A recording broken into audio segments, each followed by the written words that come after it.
Let's get started.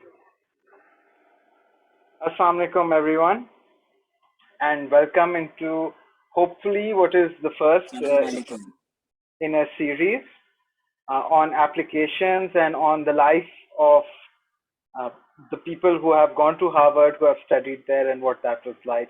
The goal really is to promote applying to Harvard. You could think of it as applying to other Ivy Leagues, but since we represent the Harvard Club of Pakistan, so we are specifically, and being Harvard alumni, we are talking about that experience. Some of the things you might find are broadly applicable to applying to any graduate school. So let me give the bios. Join here with us today is Rana Mohammad Waqas Anwar. He's the Additional Deputy Commissioner General in Islamabad. He graduated very recently in 2020 from HUGSI, which is a Harvard Graduate School in Education, with an EDM in International Education Policy, and is now working in the Islamabad administration. He's part of the Pakistan Administrative Services, and he has worked in Gilgit-Baltistan, in Gujranwala, Rawalpindi, and the federal government. He is a keen observer of social and income disparities, for which reason he's taken up participating in the education sector. And he also has an undergraduate degree in engineering, and so he's very interested in using technology to help bridge the gaps that are there in education and in society. So next is Faryal Nazir. She earned her LLM from Harvard Law School. She's a Fulbright scholar. She's a private sector specialist at the International Finance Corporation, which is with the World Bank. As a lawyer, she's worked with the law firm J. Fakhruddin G. Ibrahim, where she specialized both in dispute resolution and corporate transactional matters. She is presently serving as a VP for Harvard Club of Pakistan, and she is qualified to practice law in the high courts of Pakistan and New York. Welcome, Faryal, and thank you so much for agreeing to be a panelist today. And also we have with us Sadaf Anis Sheikh. Sadaf is the Director, Program and Planning at the Sindh Education Foundation. She works with the Education Department of the Government of Pakistan and Government of Sindh in particular. She is a career civil servant from the Pakistan Administrative Services. She has 20 years of experience in public administration, public finance, budgeting, and development sector work, including in the education field. She's worked in poverty reduction. She has worked in the Federal Board of Revenue in Pakistan, and she's a graduate of the Kennedy School of Government, Harvard University. She also did her MBA from Punjab University. She's a Fulbright scholar, and she also received 2 scholarships from Australia, Endeavour, and AusAid, but she declined as she was busy with other work. So that's us. I'm your moderator, Heather Shishmail. Some of you may know me. Currently, I'm doing my PhD from Qaid-e-Azam in psychology. I've done my master's in human development and psychology from HUGSI, the same place as Rana Waqas from Harvard. And so I work in education, in psychology, in games, and technology. That's me. Thank you, everyone. And let's get started with our first question. And that is, the panelists can answer in any order, okay?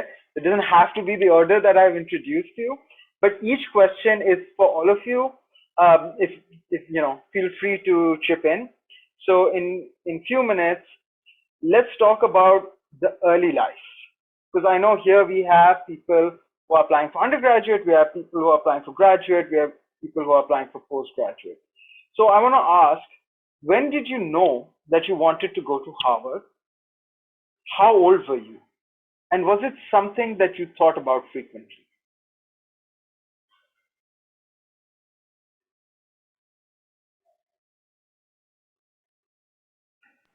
I think if nobody's starting, then I would take the lead. So I was 33 years old when I joined Harvard. And I had done my undergrad in 2007, did engineering, so never worked in the field that was related to engineering. But I was posted in Gilgit-Baltistan, where I had observed that there are so many things, so many areas where we can intervene, or any intervention can work. So I was in contact with one of the Harvard candidate for PhD. He was in Kennedy School. Uh, so he helped me sort out few things in Gilgit-Baltistan. So then I started exploring. I had no other. I had on my register, I had no other university to apply for. So it was only the Huxley, which I was considering, and I applied. I got into it. So Harvard was always Harvard is always a dream school or dream university. So I had always thought of uh, going to Harvard, and once I was 33 years old, it was you can say that it was a dream come true. Although a bit late for people, or the rest of my cohort mates, they were quite young. But I feel lucky that I took that decision, I applied, and I got into Harvard. So it was something that the finalizing of that decision was something that happened a little bit before you applied, is what I understood. Um, is that true? Yeah, yeah, yeah, exactly. So I always thought of uh, going for higher education, but Hmm. I was very particular in selecting the universities. I was not applying to any other specific university. There was Teachers College, there was Stanford University, but I had only applied to Harvard for my education policy degree. And my specific reason for doing education policy master's was because I wanted to create an impact in the education field. And this is the only thing in my opinion, that can bridge the gaps between different strata of So two society. It two can create things massive. two things that I understand. One is that you had a very strong reason and passion, and two, that the colleges that you mentioned, so it was that you had in your mind, it was a lot of Ivy Leagues, mostly you could say, or higher end. So you had, I would just say, a belief in that you would go to a very, very good school, and then you had a great vision. Um, so next, I think, uh, is that accurate? Yeah, yeah. I agree. Okay, so we'll go to the next panelist and see, because I've also I think that I may have had some preconceptions when I wrote these questions down, because for me, it was something that it was at a very early age that I really, wanted to go to Harvard. May have been a child, preteen, and it was something that I repeatedly wanted. Even in my undergraduate at LUMS, I used to feel like I really should have gone there. And so when I'm hearing Rana Vakas, I'm seeing some similarities, but also some differences. Faryal, would you like to go next and share? Sure, Heather. Thank you. First of all, for inviting. And to your question, I think I would relate more to Rana Saab because in even before coming to LUMS, I was pursuing medical degree for a couple of years from Allama Iqbal Medical College, and then I decided to switch to LUMS. So at that stage, I was only thinking, "Okay, मुझे तो doctor बनना है and nothing else." But then when I came to LUMS, I've heard about at that time about Harvard, but of course, one never knew that law. I mean, law. It is very well recognized for law school and everything. So I think it would be somewhere around, in my early 20s, 21, 22 years when I was in undergraduate school at LUMS, and there are in sophomore year, and I realized that I really want to do a master's, and then I want to go to Howard Law School.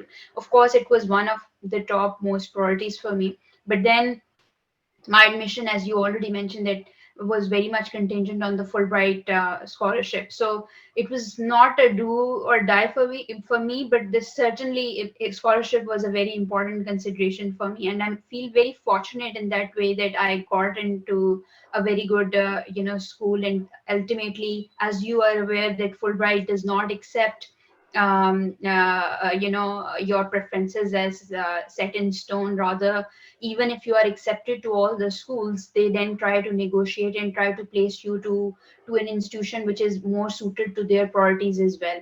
So I was very fortunate that I was accepted to all the schools, but then they decided to place me there. So it's a combination of not just I would say my own preferences or my own wishes, but also a lot of luck has played in it, and circumstances as they evolved with time. So yes, so my age around would be around, when I dreamed of Harvard Law was around, I would say 21, 22, and I landed there when I was around 24. 24, 25 was the time when I graduated from there. So yes. Faryal, what I'm getting really from your story is that you were someone who had an open mind, and then based on the opportunities and chances that you saw in front of you, you applied, and then there was there was initiative and there was some good fortune. You got the scholarship, you got in the school and the committee. So I think there were many factors kind of at play, um, and I think it was just taking the helm of the ship as you saw the opportunities. I can go here, I can apply for this. Okay, I just found out, and let me now, and within few years you were there. So I think that stands out to me as your story. That I think I would agree with you how you are putting it. But yes, but once I realized this thing, that I want to go to this particular school, as I said, I was fortunate. Even at LUMS, I had good teachers, good mentors who trained me through the process, and they appreciated the my goal of getting into a good graduate school. And then they walked me through this thing, because I mean, I had a rather a non-conventional background, compared to any other student who would be doing, in A levels, who would be studying law, who would be very much interested in doing things. So I had that little bit of unconventional background, but I was fortunate that I've had the right resources and people around me to guide me to that process, and that contributed to achieving me this goal so early in my And academic journey. and may I add, I feel you had a very good attitude. I think I believe you had a very Well, good I attitude. think that, yeah, yes, I mean, perhaps, yes, that too. So let's move to Sadaf. Please don't mind if I cut. I'm just because we lost, I think, maybe 5-10 minutes to the spammers, and I do want to try to be as close to 7. I will tell the audience and panelists from now. We will be going at least 5, maybe 10 minutes over. But the reason I'm doing that is so we can cover the program in a way. हम भी लकीर के फकीर होते हैं, बेशक we are not in the public sector, but even us in the private sector, we make something and we say, let's do it. Sadaf, what would you like to say about the early life when you wanted to go? When did you know? And when did you decide? And was it something you thought about all the time? Thank you, Imran. As I was telling you on phone, like for me, this journey has been a little different. And the reason I decided to join today's session was that maybe like when I share my life journey, so it may actually send a signal to someone who has different circumstances than the most of the people, and it may actually give them hope that yes, it is possible. For one thing, I went there with two kids who were four.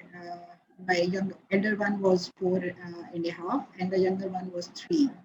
So it was obviously very difficult doing Kennedy School along with having two kids.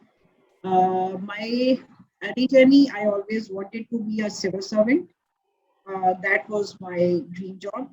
Once I joined the civil service, I started feeling this that I need to have a professional degree, that I need to go abroad, I need to know more. That's where I started thinking about actually like adding to my academic career. And I was very fortunate. My husband, he is actually also a Harvard alumni. He supported me a lot in this. And so it was, I think in 2012, I started thinking and applying seriously, and I got into Harvard in the first attempt, which was very lucky. But I could not go because of family circumstances, and I had to request even not Harvard for deferring my scholarship, but also the Fulbright.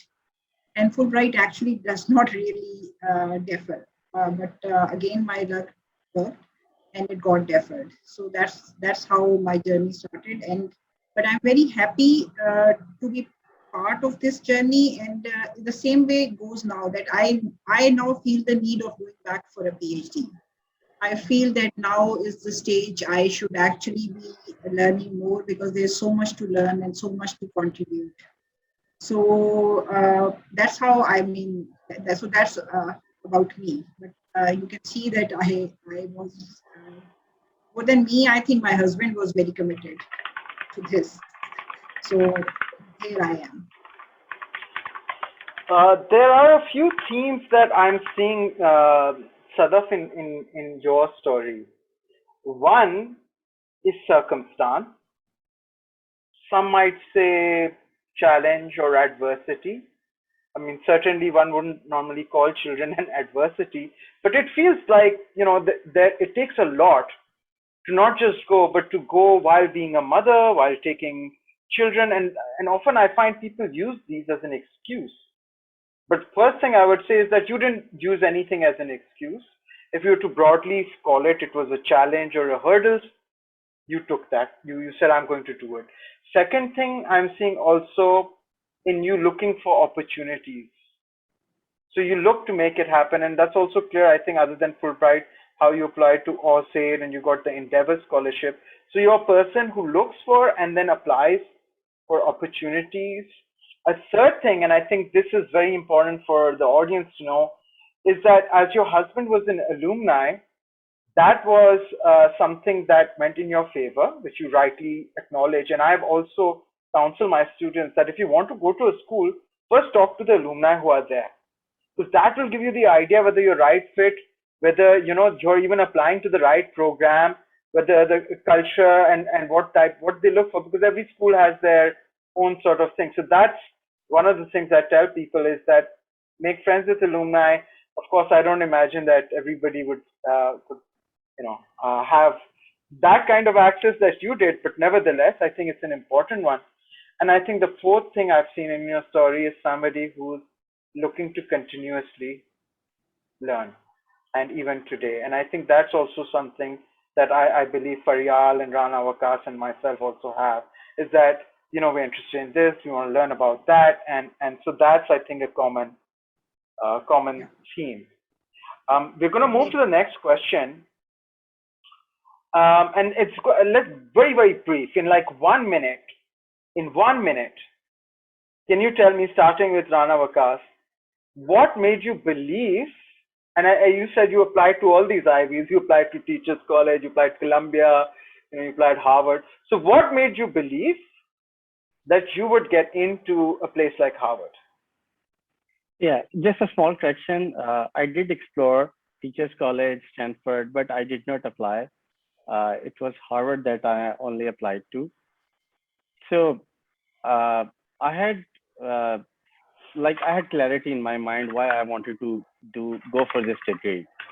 So the most important thing is that you exactly know why you are applying to, uh, what is the motivation behind, and what drives you, and how do you connect all the dots uh, that lead to your decision of applying.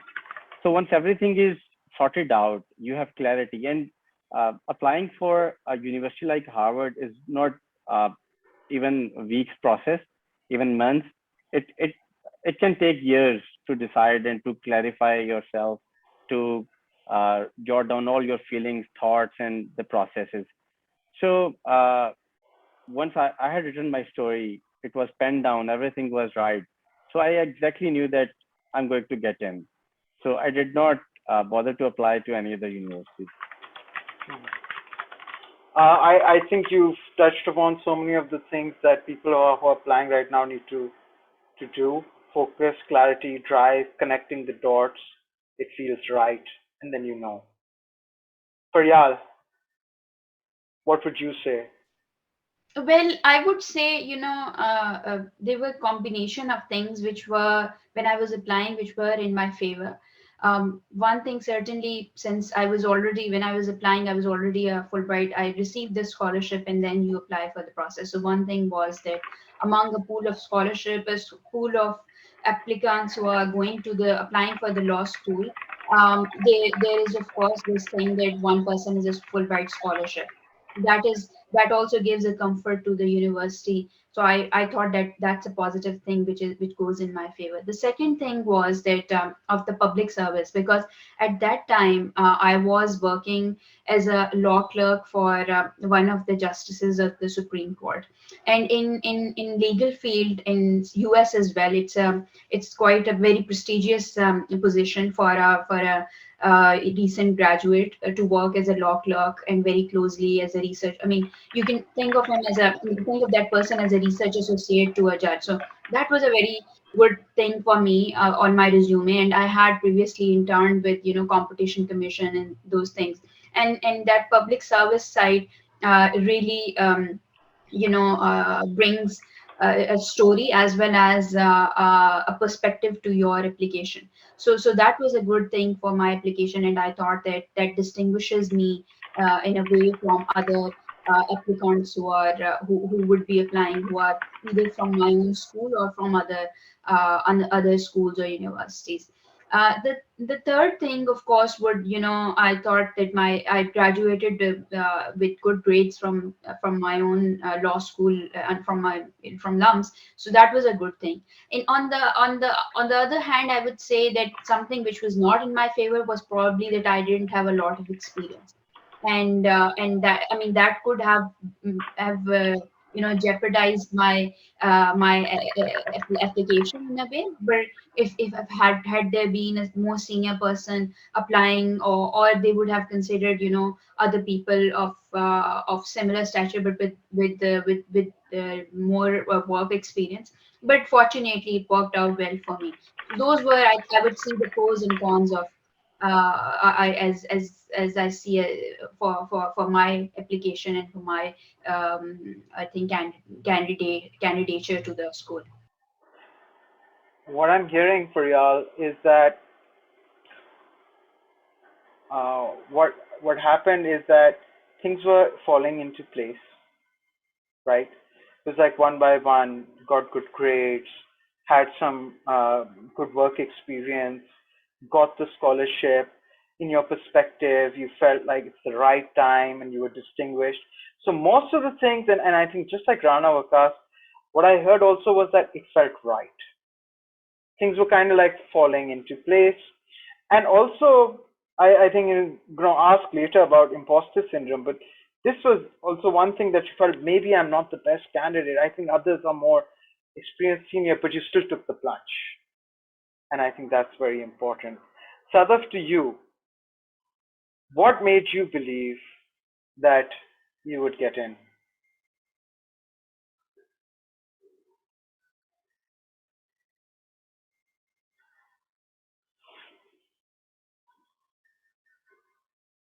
Sadaf? Sorry, Heather, I lost you when you were asking the question. Can you please repeat the question? The question is that what made you believe that you would get admission? I mean, a lot of people don't end up applying, right? So what gave you the belief that you would get admission? You see, as Kaya was saying, she had lack of experience. So I would say my having experience was I had very extensive experience in public sector. ranging from finance, planning, education. So that was what I was banking on. But I was not really sure that I would get it. And the first thing, I wasn't really sure till I got there actually at the Kennedy School. And this actually, I think, would resonate with many people. The one thing our professor in her welcome address said that Howard, please know that Howard makes no mistakes. So that's where I came to know that a lot of people are so unsure because Howard is such a big name that a lot of people were unsure whether they were rightly selected. But Harvard really does no mistakes.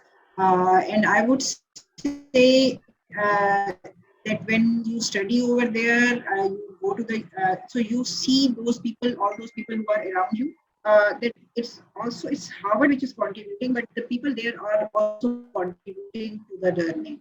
So I guess it would vary from person to person. And if I believe in working hard, and the introductions I heard from some of the people here, I think that makes them very good choices to apply to Harvard. Thank you. So, Thank you. what I'm hearing, Sadaf, is that you actually were unsure, but you took the leap, and although it's leaped into also the next question, but it seems that you were even a little unsure after you got admission. But so I think just in terms of this question, which was what how can you believe that you should apply whether you will get in, and so I think sometimes it feels right, things fall into place, and we heard that from Rana, Vakas, and Faryal. But I can also see that with Sadaf, there was an unsurety, and I mean, not like a small amount, which is in all of us, but I think there was a greater amount of like not being sure, but just taking that leap, right? Just making that application. That's really what I believe. Also, now moving to the next question, Rana Vakas Saab, you also mentioned that the application is not something that just happens over days or even weeks. It can take months. You said it can even take years to make your profile. So what I want to ask you and the rest of the panelists is, how did you go about crafting your personal statement and completing the application essays? So you must have had your own process. What notes would you like to share with people here? There are people who are applying this year for next fall. What notes would you like to share from your process, the way that you applied, the way that you went about writing and presenting yourself, whether it was a small amount of time, long amount of time, and what that was like? Yeah, so I have never been on the adcom that I would advise any of the applicant or anybody who is interested that he should be following one particular set of rules or things. But before exactly applying, I was into the courses. I was exploring edX courses, Coursera, and going through all the things. Even I was doing MicroMasters courses.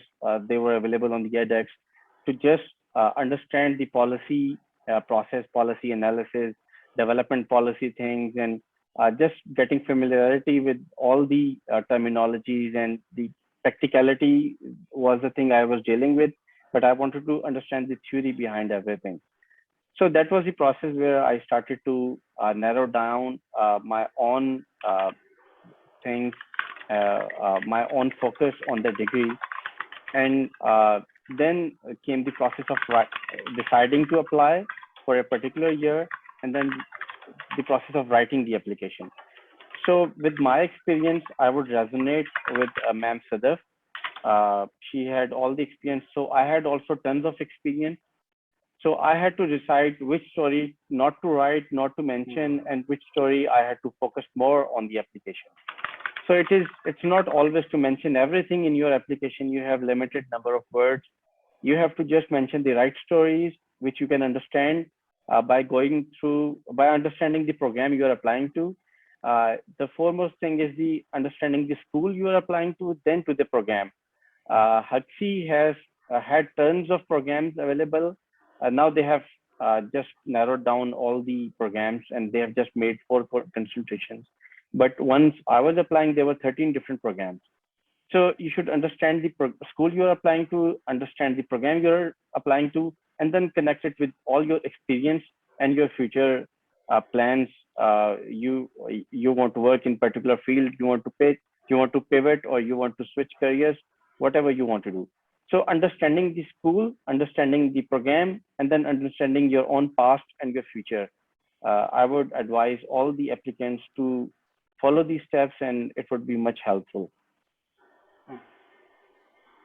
Um, so what I've heard from you is that before there was a pre-applying, applying, and the pre-applying you were doing courses. So one, you were increasing your profile of Coursera, edX. You were seeking knowledge. You were getting perspective. You were narrowing down what you wanted to study, and you were making the profile so you know the time is right. You had the work experience. You wanted to make sure maybe that you're applying for the right program, that you have the knowledge that you want to put in your application and going there. I mean, some I'm ad-libbing here from my own experience because that in part was also me.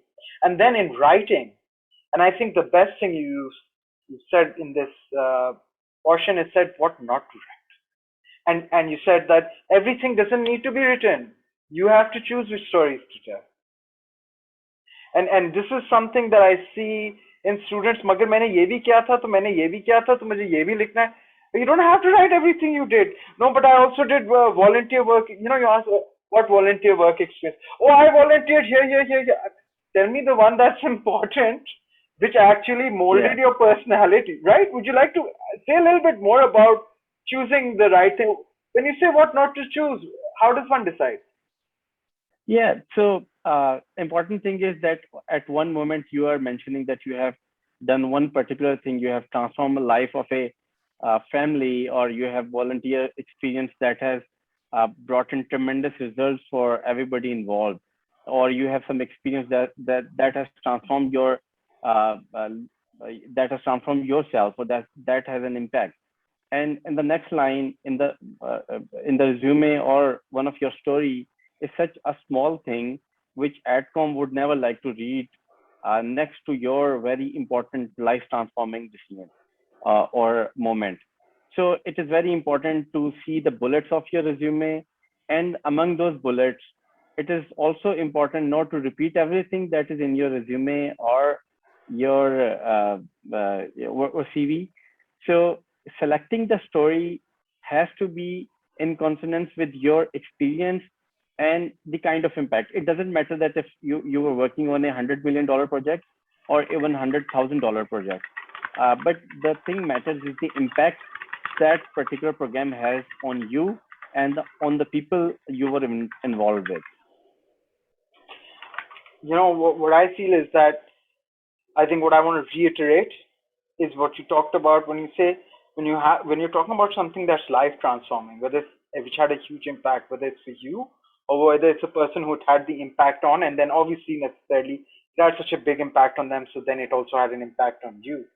When you're writing about something so big, putting something small and inconsequential next to it doesn't make sense, and it detracts from the impact of your story or from the grandeur of that कि like you know मैंने एक family की life बदल दी, and उसके बाद आप कह दो and in Ramzan I was part of putting in the Dastarkhan. Yeah. I mean, you're talking first about one giant thing, but then you don't have to mention that. Give it like it's like a centerpiece. You know, when you have a centerpiece, all the lights are shining on it. It's a big piece of art. How would it feel in front of the Mona Lisa? You're putting like 10 other trinkets. Yeah. One more thing I would like to add is that build an anchor in your profile. One anchor should be there, and everything else should be attached to that anchor. So one anchor, like in my education policy program, there has to be an anchor that connects your all the dots to the education thing, which I might have observed in my experience or anything. You can have any motivation to pursue that program. So identify one anchor, write down all the experiences that are connected with that anchor, but the scale of those experiences should also meet that anchor's weight. So don't write anything that is very offset or then that is very away. That's I think that's so amazing, especially the last thing that you said. And I mean the fact of an anchor, it's like a compass which has a true north. That's what that anchor is. And I think the other thing is, you said the weight of that anchor. I mean, anchor एक ship को एक जगह में रखती है, right? But the weight of that anchor, the weight of your profile and the stories, these things need to match. If you say I'm going to change the country, on what basis are you saying you're going to change the country? Yeah, if you are a prime minister and you decide to change, then people can believe you. Right. Faryal, we'll head to you. Could you share something about your process? Specifically, we're talking about the writing. You know, what went on? How did you go about crafting your personal statement, your essays, your profile? What notes would you like to share? I think one thing which Rana Vakasa mentioned was very important, that to have an anchor, to have relevance. Everything that you are describing must must relate back to one theme that you are actually pushing through your 1,000 words or 750 words, whatever is the word limit. So I would say the three or four main things which helped me decide how to write and how to channel this thing, and which I would like to share with others as well. One thing, I think they also want to know about you as a person. What has in past happened to you? What are significant events in your life, or significant relationships? It can be someone who's some elder brother, some teacher, some mentor, some nani dadi, koi who has actually put in extra hours of their life into you, and given you some sort of a guidance in life. So so what is the influences in your life? It can be an accident, it can be an achievement, it can be anything. So identifying those areas would can help one um, identify the right story for you. And the second thing I would say would be, which Ramakas also mentioned, was researching what you are applying for. One thing, of course, is you can explore the courses on edX and other websites, but also look at most of the Harvard, at least for the law school, I can say this very comfortably, that for most of the courses you have the course outlines available for at least last 2 to 3 years. And the areas, even within law is a very diverse and huge area. So even within law, if you are interested, say, in human rights, or you are interested in, say, environmental law, or you are interested in, say, contract law, identify the areas in which that particular school is offering the courses. What type of offerings are there? What is being what are the further specializations which are being offered within those type of courses? Who are the professors? Who are the what kind of papers they have written, or what type of scholarship they are contributing to? So that is very important to research, and relate your interests to that research. That this is why this particular program is a good fit for me, and my past experience. I would bring these 4 or 5 things to the table, and of course highlight in the application what your future goal is in say in 3 to 5 years time. Whether you want to be an academic, whether you want to be a practitioner, you want what how would all of this in your past, your training, would help you achieve this particular goal. So that is very important to link those 3 4 things within your narrative, and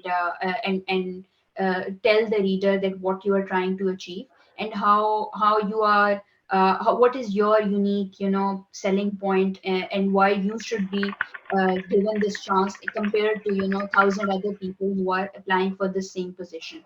In case of law school, there is another piece of personal statement which is there, which is, a focused essay on a legal problem. So it is important, I would say, it's a better strategy. There is no such thing in that case in identifying the legal. They ask you to identify the legal problem and suggest the solution yourself.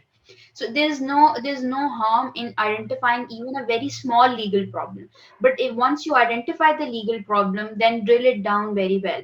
um, then cover all aspects of it. There's no need to go after, big issues, suo moto, or, a big title issues. But even smaller issues, I mean, it can be something, a very small issue on environmental law, or a very small issue on some transactional matter. So they want to see your analytical skills. So if you have that kind of a component in your application, personal application, it's very important that you understand that what they are trying to achieve from that particular piece of the application. If they want to analyze your analytical skills, then and analyze the information in a way which is very clear.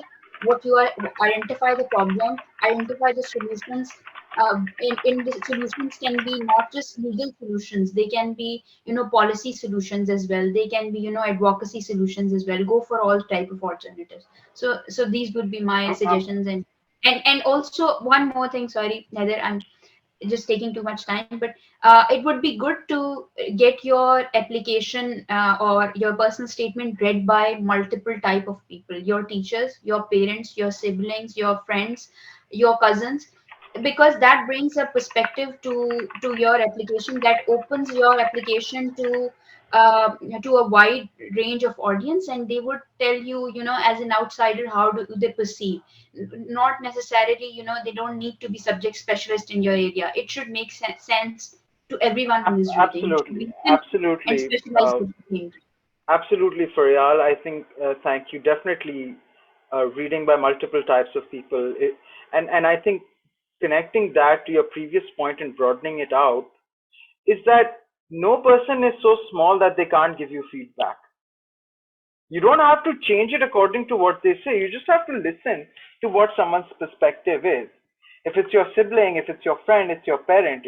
I mean, of course, it's great to have the teachers and the mentors. That's very important. But ask multiple and diverse people, and no problem is too small. So whether that was a legal essay, but even I've seen people have a tendency sometimes to either discount themselves too much, or conversely, some people talk themselves too big. But I have seen people also discount themselves. So don't discount that the event that you want to talk about that has influenced you. That, oh, this was not a small or big thing. It doesn't matter how somebody else objectively, like Rana Vakas says, it doesn't matter if 100,000 or 100 million. What matters is what you believe the impact that it had, right? I mean, there are people who believe very strongly in climate change and those who don't at all. And these are very big issues. So any small issue can be very big depending on how you write it, how you portray it, and what it meant. And I think also what Faryal has very rightly said is that people say, your personality should come. And where that comes from is talking about who influenced you, events, mentors, individuals, achievements, a unique selling point, future goals, and specifically, right? So it never makes sense. Somebody says, I want to come back and make money. I want to come back and increase job. But how? What career are you going to do? Where are you going to create the jobs? What role are you going to take? Are you an investor? Are you going to be working in a company? So those are the specific things that should be. So if I had to sum it up, look at variety. Nothing is too small, and look at the mentors, the individuals, the achievements that have influenced you. Sadaf, we would like your wisdom now in this crafting the statement. Thank you, Heather. A lot of things have already been covered by Vikas and Faryal. So I would just add few of them. One is your reference letters. So they are very, very important. Don't take them lightly. and they should be written by people who actually know their work. It really doesn't have to be your top boss. It may be just your teacher, or I mean, you need to one have from academic side and from one from the work side. But it really should come from people who know you, who know you're working. So that's, I think, very crucial. And when you start applying, they will keep on sending this message. And I'm mentioning this also because in our country, we are in a habit of like just going to the top and getting the reference letter. But that's not how it's going to work for your application in case of Harvard. Secondly, please start early. Review your application, review your take all the time in the world to understand why you want to get into that particular program.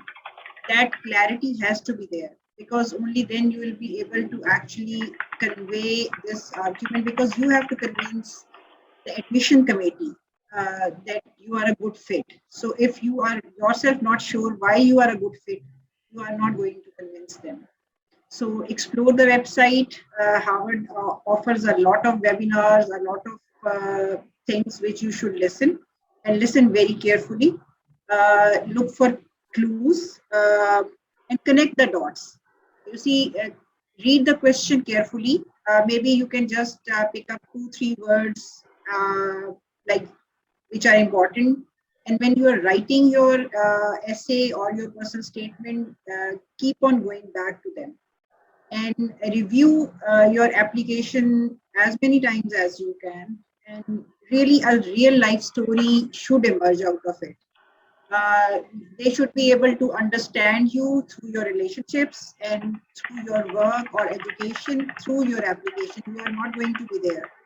And the more clearly they are able to see you, the higher the chances are that you'll get in. So I would advise, I mean, just the first thing is that you should need to write it yourself. So take all the resources, but write the essays yourself. Formatting is very important.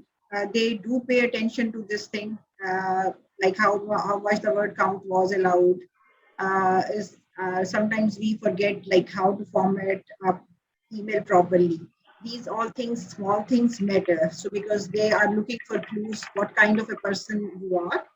So it's just like if you work hard on your application, I think most of you will get through it, and ex- just avail all the help that is available over there, whether it's alumni group or the Harvard School itself. Go to their websites and you'll get it. What I am saying, maybe you are not getting what I'm saying right now, but this all will make sense once you start the admission application process. I think these are very practical tips, Sadaf. It was making great sense to me. I mean, you're saying take all the help you can get. Don't forget small things like formatting and word count. I mean, you're applying to these colleges, if something silly like you wrote in two different fonts, or you didn't, check your grammar properly. This really counts. And I think another thing that you said, and these are connected. One, you said real life story, something substantial, tangible. You should be able to see you. And I think it ties into what you said about the reference letters. Okay, writing some generic story, people can't see you, or getting some generic reference letter, even it's from the big boss, is not as good as getting a reference letter maybe from your direct supervisor who knows you well, who'll write something about you, will give an insight into who you are. Because I think what Sadat is saying, when somebody can see a person, it's hard to say no. If they just see like a generic, like a McDonald's application, it's easy to put it like, okay, no, let's look at the next one. But when you see a person, you see a story, you see a purpose, you see a clarity on the program, as Sadat said. So that's when things, as we've said earlier, start clicking, and it seems right. One, I think, we're practically out of time. I do want to give a Q&A. I imagine the Q&A will be of things other than just applying to Harvard, but we might not be the experts in that. So let's try to keep it a little bit focused on applying to Harvard. But feel free to add in if people know about work visas and permits and other things like that. But one last thing, And just like a yes or no, um, and just to satisfy my own curiosity, indulge me. At any point, panelists, at any point before, during, or after, did you feel like an imposter when you were applying and taking admission and going to Harvard and studying there? Rana Vakas. Yeah, I would say once I was in Harvard, so I was overwhelmed. The quality of people going there and the intellect they had. So you always feel like you need to do more. Faryal. Same here. I would say when I got in there, and you feel not only you feel overwhelmed, you feel intimidated rather, not just by the professors around, but by the quality of the students around you. Because once you feel that doing the readings is enough for a class, you once you go there, you find out your people have already made notes for the session in advance. So it makes you. I mean, I think it makes you do and the best out of you, so you try to improve upon yourself and see how you can do better. Sadaf.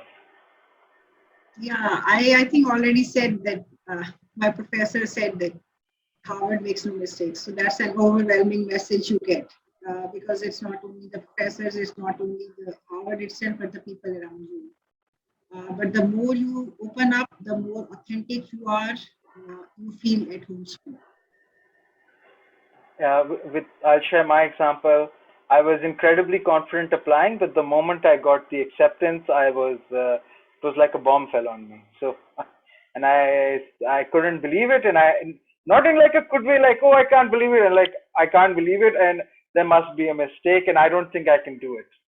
And I think my mother's here, Pinky Shishmal, thanks to her. Otherwise, I said, they've made a mistake. I don't know what program I chose. I can't do this program. I said, human development and psychology. I said, look at it. I don't know what I did. He said, if whatever you did, if they accepted you, it means they think you can do it. So go and do it. And I was just like, I can't. But anyhow, here we all are. So, these things happen. It could happen before. It could happen after. It could happen during.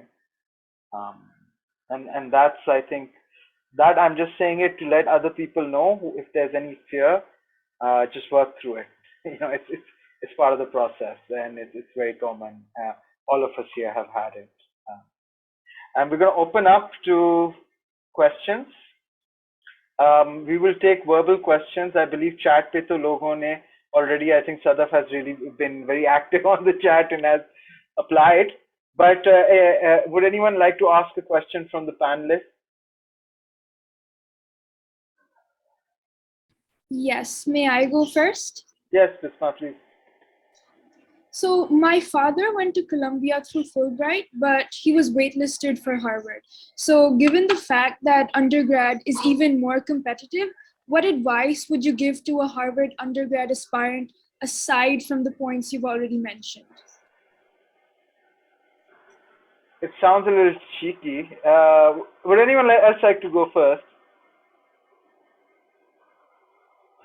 I would say it sounds a little bit cheeky, but I would say definitely apply to Columbia and don't make the mistake I made that when I was meeting recruiters from other colleges like Penn, I would just tell them to their face, I want to go to Harvard.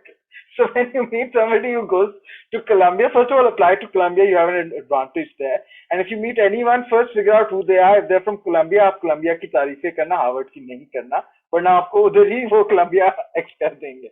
तो एक तो ये है कि you have to apply to many places. But since you want to apply to Harvard, what I would say is when you apply to Harvard and you put it in the application, let them know straight up.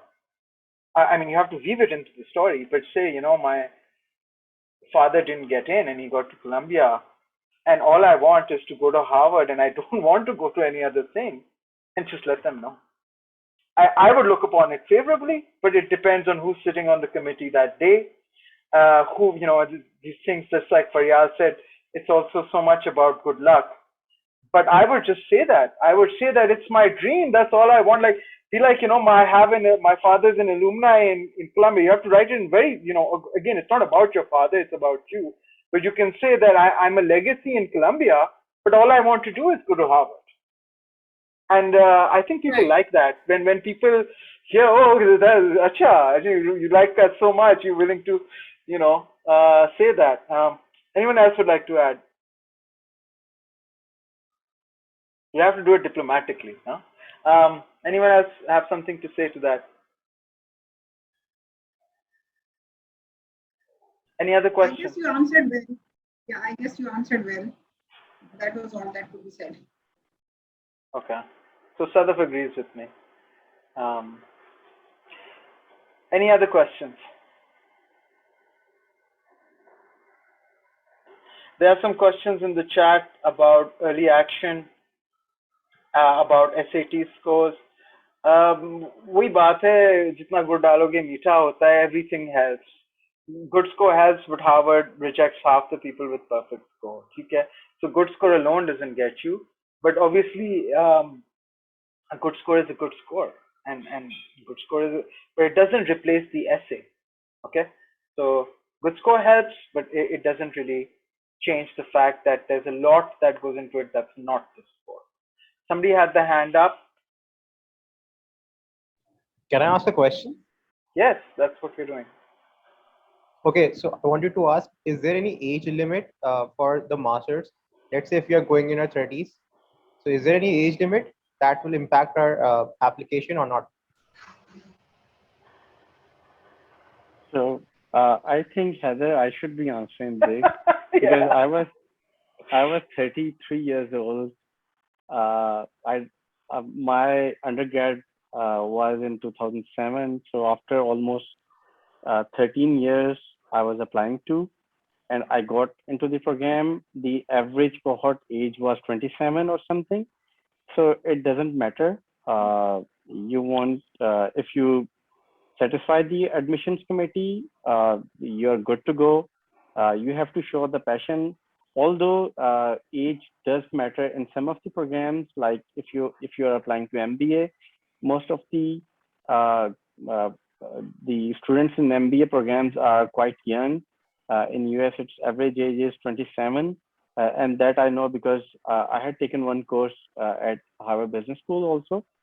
So there might be a consideration, but still, Stanford has been admitting people who are 47 years old.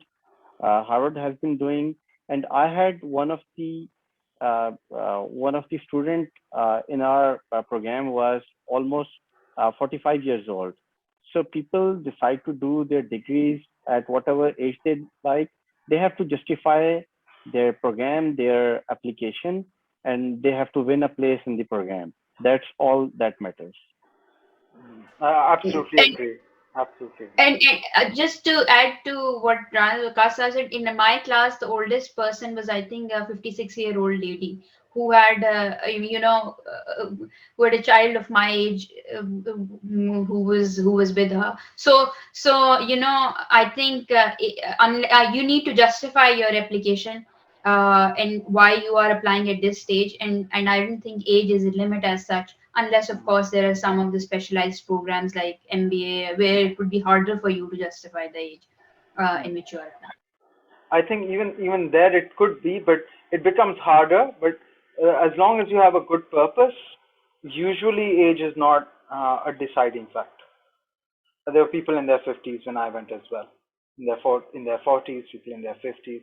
So purpose, I think, is right. But of course, certain things, people want to see more benefit. We just sound like Pakistan, maybe civil service, medical, make age limit aa jata hai. After that, people say, we want you to contribute your whole life in this field. But I think even for MBA, if you have a strong purpose, but usually you'll see people then go for the executive education if they had that kind of money in at that age. But nevertheless, certainly being in your 30s should not stop you from doing anything you want in your life. Osama. Early action के ऊपर सवाल है. There's nothing wrong with early action. You're an undergraduate, you want to apply early action, you can show seriousness. You may get in, you may not get in, you may be put in with the regular things. Um, there's no reason not to apply to early action, but there's nothing that would suggest that going to early action would make you a better candidate. A good candidate is a good candidate whether they apply early, whether they apply in the regular cycle.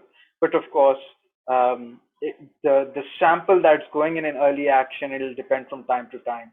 So if early action, let's say 50 people are to be selected and the sample size is 1,000, that's your chances, 50 out of 1,000 blank. And you can say in the regular, if they're taking 250, but 10,000 are applying, then that's your chance.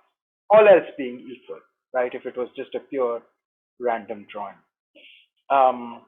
Nothing else really, I think, that you can say to that per se. Ujala, would you like to say something? Yes, I wanted to ask, would it be beneficial to mention if your father did go to Harvard, or should you just stay away from it? No, they will ask you in the application, and Harvard maintains a database, not just of everybody who studied there, but everybody who successfully got in admission. And obviously, you would not give a recommendation from your father. That's not done. But I could be mistaken. I believe there's a section which asks if you have any relatives who have studied there, and you write the name of your father. So it doesn't come into your essay. I believe there's a separate box for it.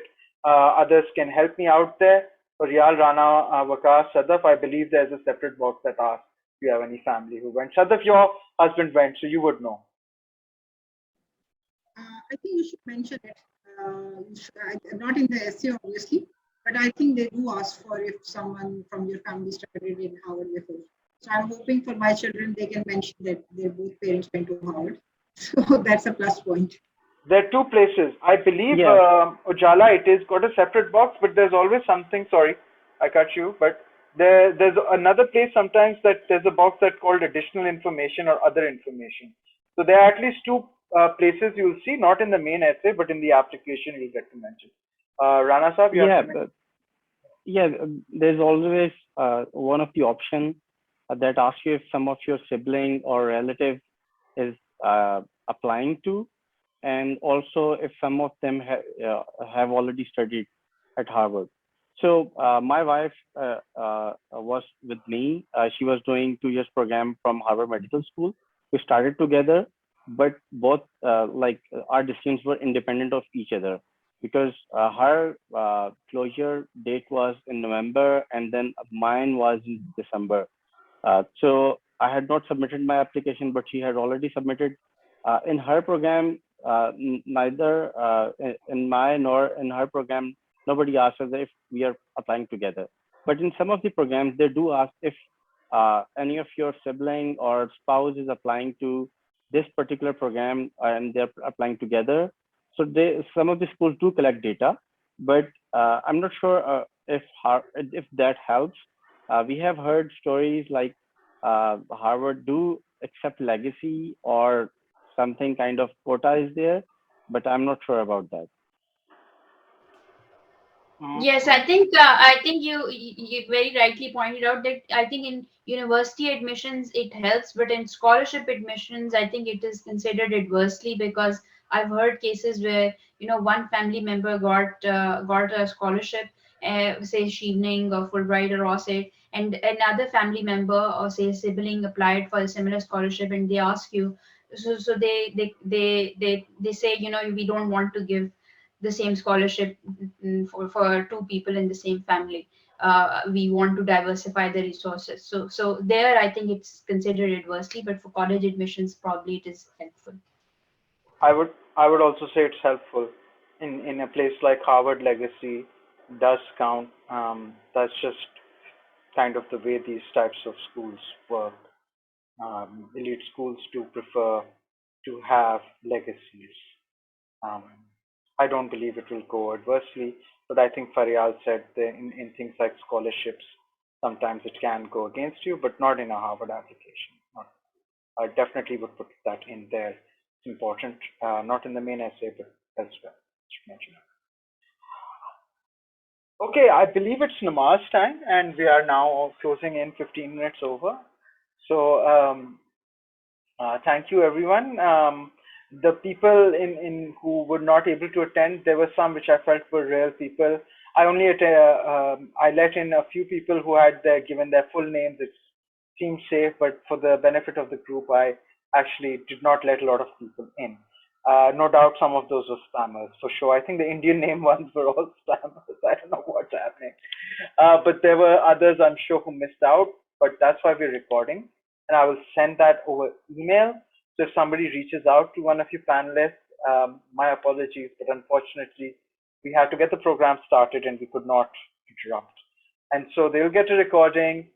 Those of you who made it, made it. Those of you who couldn't will see the recording. Thank you so much, dear panelists, friends, and inshallah, I'll see you when I see you. Thank you. Thank you so much. Thank you very much. Best of luck, everyone.